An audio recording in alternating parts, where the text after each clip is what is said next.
রাজুকে তোমার চিরদিনের জন্য ভুলে যেতে হবে। না।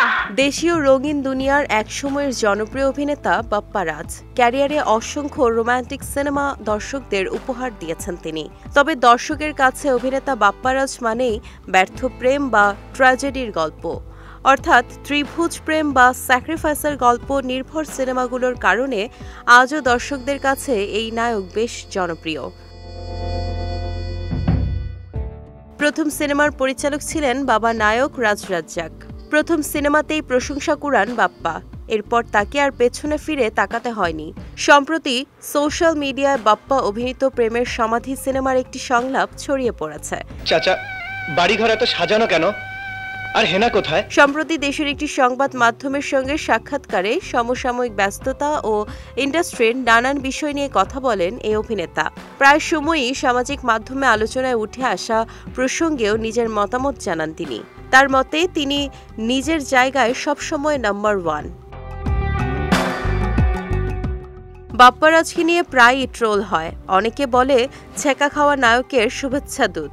এটা নিয়ে কোনো দুঃখবোধ কাজ করে কিনা জানতে চাইলে বাপ্পা রাজ বলেন, একদমই না। আমি মনে করি আমার জায়গায় আমি 1 নম্বর। আমার অভিনীত চরিত্র সবার মনে জায়গা করেছে বলেই এমনটা হয়েছে, তাই এটাকে ইতিবাচকভাবে দেখি। নিঃসন্দেহে এটা আমার সফলতা। আমাকে যখনই পরিচালকরা গল্প শোনাতেন, চরিত্র নিয়ে কথা বলতেন, তখন আমি বেছেই নিতাম ছেঁকা খাওয়া চরিত্র। আমি নিজেও বুঝতাম ছেঁকা খাওয়া চরিত্রটাই ক্লিক করবে। পাশাপাশি অভিনয়ে অনিয়মিত থাকার প্রসঙ্গে বাপ্পা রাজ বলেন, এখন তো আমার সেই সময় নেই হিরোইনের পেছনে ছুটে ছুটে গান করব।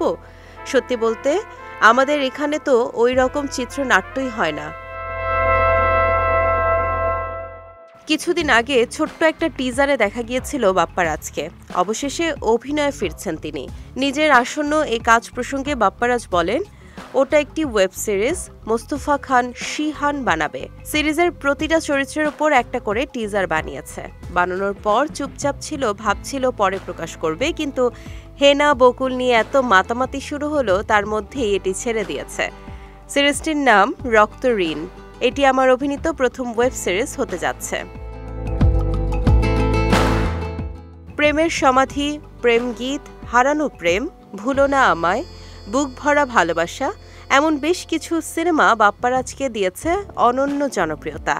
তাছাড়াও বাবা কেন চাকর, সন্তান যখন শত্রু, সৎ ভাই, জবাব চাই ইত্যাদি সিনেমাগুলো দিয়ে দর্শকদের মন ভরিয়েছেন তিনি। সর্বশেষ বাপ্পা রাজ অভিনয় করেছেন পোড়ামন 2 সিনেমায়।